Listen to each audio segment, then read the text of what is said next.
Hello and welcome back to Tekkit. Today I'm going to be making use of those monster spawners that I've finally moved over to my home. Now, the first thing I'm actually going to do is I've realized that this is producing way more than I can actually use.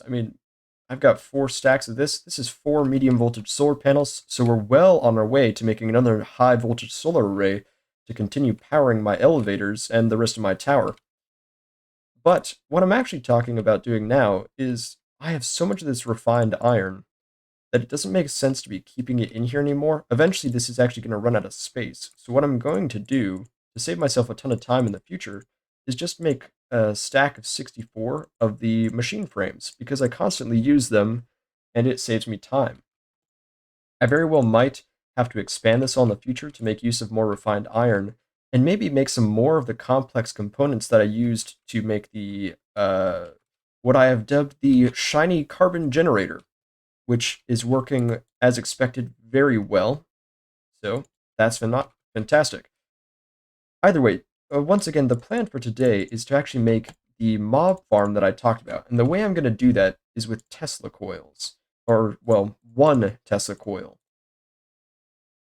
Now, the great thing about these is that they actually operate within, I believe, a 9 by 9 radius, or maybe slightly smaller than that in like a 7 by 7 radius, with this at its epicenter. So all I need to do to make this fully functional is grab some of this glass fiber cable. I might take 2 stacks just to be sure. And come up here, and you can see that I've already laid out a space for it.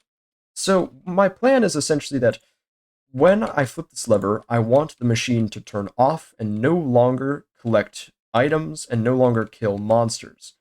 But also, when it's off, then it works. So the way I'm going to do it is using these wireless transmitters. Now, I've set this to a good number for killing people. I felt like that was fair.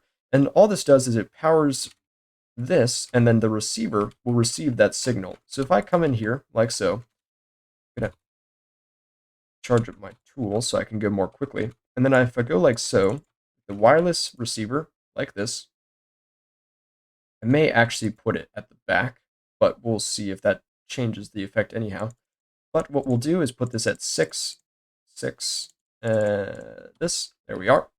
Now, if I attach a red alloy wire, we can see that this will extend out, so I can begin to power the lamps, because I want this to be able to hopefully turn off mob spawning inside of this. Now with that done, we can attach the Tesla coil, like so. There we are. Then we want to make sure that we're getting power in here. There we are. Now the trick with this Tesla coil is actually the fact that when running, it takes medium voltage. That's the max amount it can take. So in this instance, turning it into LV would actually not be, it's not what I want it to do. So what I'm going to have it do is instead run off of MV. This is going to come in through the roof, like so. Then we're going to do this and pray that nothing tries to spawn. Put down another torch. There we are. Now this is going to be slightly less appealing than I would like it to be. But that's okay. We can live with that. Here we are. And I've accidentally placed that where I don't want it to be. That's a shame. But now, when I attach the glass fiber cable like so, I may actually do it like this. There we are. Okay.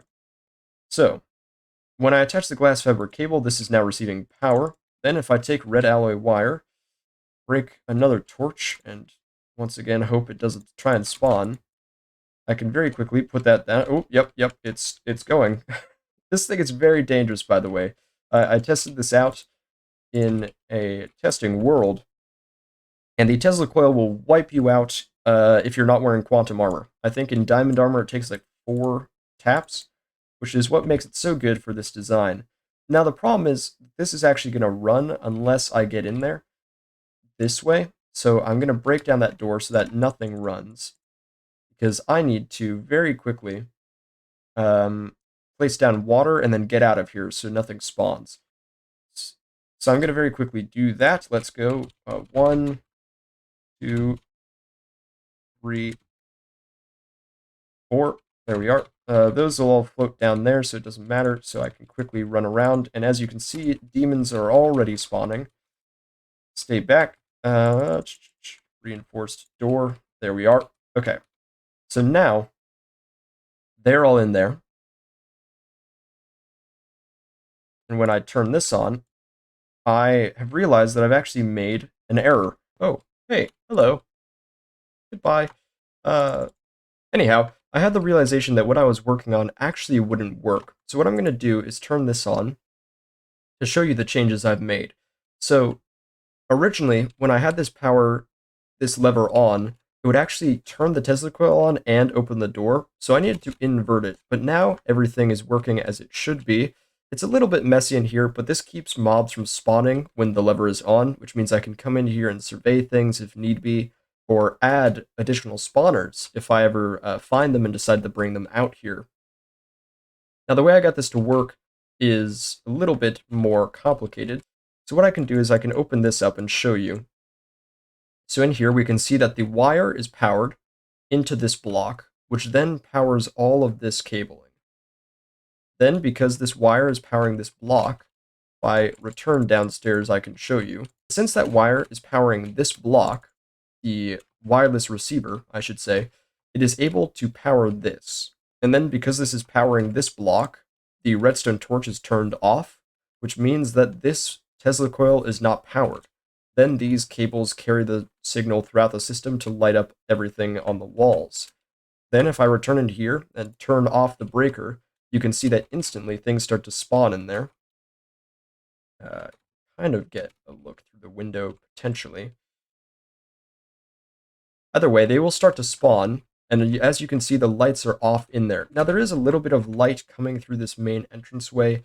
I think that is probably an issue, but one that I will not worry about, because I don't need this to be operating that efficiently. Ultimately, there's not really much I can do, especially in this version of Minecraft, with these items, but you can see that I've left this running a little bit, and it will continue to power. The last thing I want to show you is that my teleporter system is actually officially powered up. I can't actually get in there, unfortunately, it looks like. But trust me when I say, oh, hang on, I can access them from down here. So every single one of these is now officially powered. I have 2 HV solar panels up here, which is fantastic. And I'm working on the 3rd now. So each of these will now work. I have yet to figure out what I want to do with this teleporter. Some of these I'm not sure where best to put them, because every single one of these is going up, these are going down, and then from here I can actually get to the ground floor.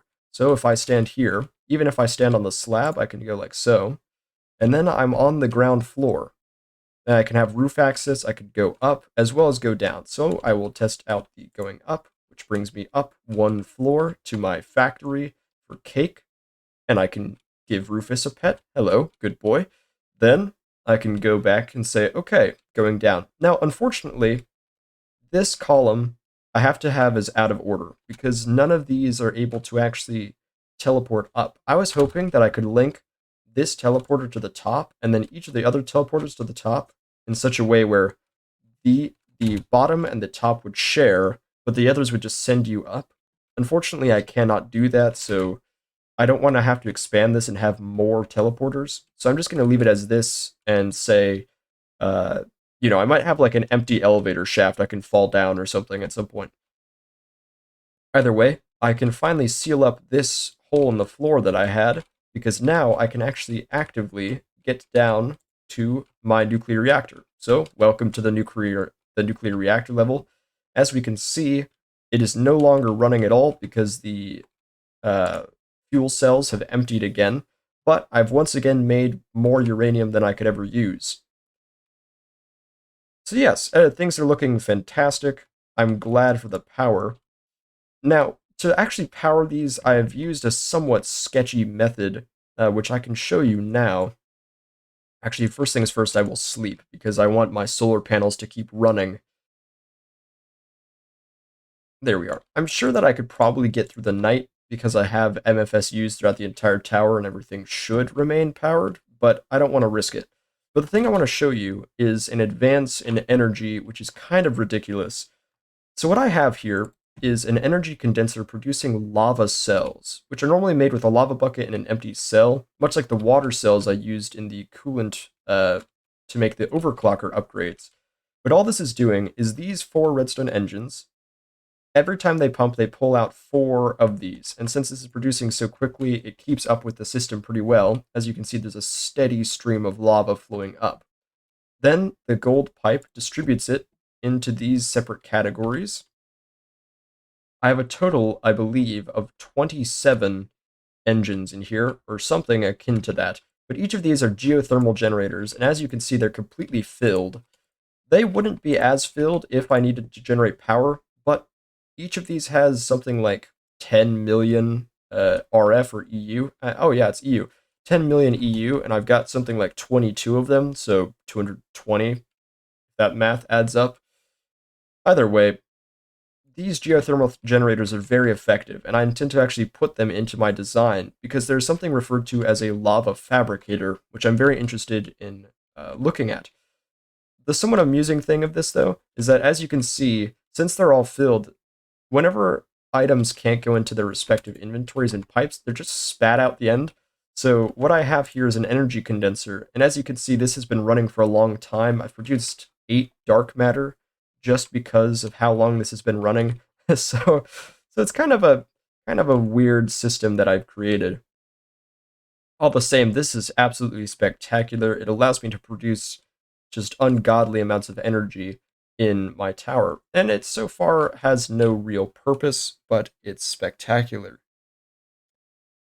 I've also started to begin designing the elevator system as I want it to. I'm thinking I'm going to have these jut out a little bit, and also I'd point out that I've made quite the fun little face for my mob grinder. I really like this. I stole the design of a monster spawner, like pixel by pixel. If I pull it up here, I can show you a little bit. If I can zoom in. But these monster spawners have that sort of grid cage network. So I made use of that reactor reinforced stone that I used, which is resistant to explosives in case creepers ever spawn in here, or if I ever get a creeper spawner, which I don't believe I can, but all the same, this is pretty awesome. These forge microblocks, I gotta tell you, I can waste like 5 years using these. But my tower is starting to take shape, so I'm quite pleased with it. Anyhow, I'm done here.